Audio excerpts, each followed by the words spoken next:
Hello दोस्तों, मैं कुलदीप वर्मा। आज मैं बात करने वाला हूँ हेनरी फोर्ड के बारे में। साथियों, 1863 में डियरबॉर्न में हेनरी फोर्ड का जन्म हुआ। बचपन से ही जो कबाड़ी लोग होते हैं ना, उन्हीं तरह के हेनरी फोर्ड कबाड़ी थे और बचपन से ही मशीनों से पुर्जों से खेलने का बहुत शौक था। 1891 में Henry Ford Edison illuminating company में इंजीनियर के पद पर आ गए और इसके कुछ साल बाद ही वो वहाँ पर चीफ इंजीनियर बन गए।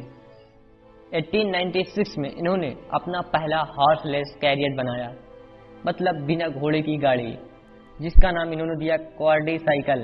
इन्होंने अगले गाड़ी डेवलपमेंट के लिए क्वाड्री साइकिल को बेच दिया और लग गए अपने नए प्रोजेक्ट में। साथियों, दुनिया के महानतम लोगों का कोई न कोई इंस्पायरेशन जरूर होता है। सभी के जीवन में एक समय ऐसा आता है जब सभी चीजें आपके विरोध हो रही हैं।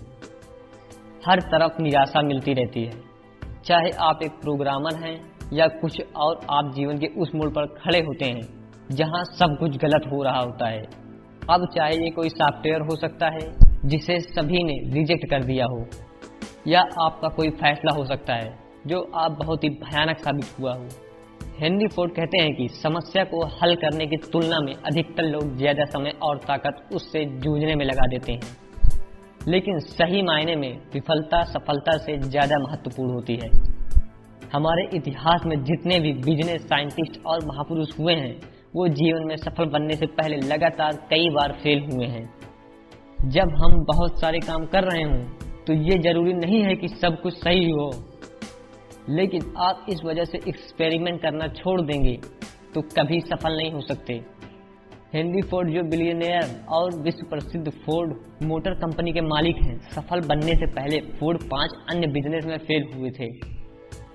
कोई और होता तो 5 बार अलग अलग बिजनेस में फेल होने के कर्ज में डूबने के कारण टूट जाता, लेकिन फोर्ड ने ऐसा नहीं किया और आज एक बिलियनियर कंपनी के मालिक हैं।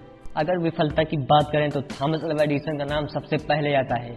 लाइट बल्ब से पहले उसने लगभग 1000 विफल प्रयोग किया था। अल्बर्ट आइंस्टीन जो 4 साल की उम्र तक कुछ बोल नहीं पाता था, 7 साल की उम्र तक निरक्षर था। लोग उसको दिमागी रूप से कमजोर मानते थे, लेकिन अपनी थ्योरी और सिद्धांत के बल पर वो दुनिया का सबसे बड़ा साइंटिस्ट बना।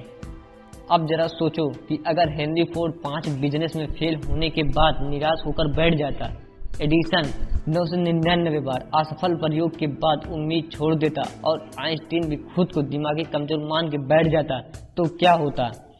हम बहुत सारी महान प्रतिभाओं और आविष्कारों से अनजान रह जाते।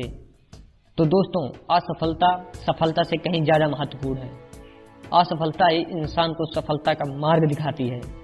किसी महापुरुष ने बात कही है कि जीतने वाले कभी हार नहीं मानते और हार मानने वाले कभी जीत नहीं सकते।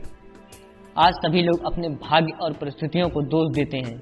अब जरा सोचिए, अगर एडिसन भी खुद को अनलकी समझकर प्रयास करना छोड़ देता तो दुनिया एक बहुत बड़े आविष्कार से वंचित रह जाती।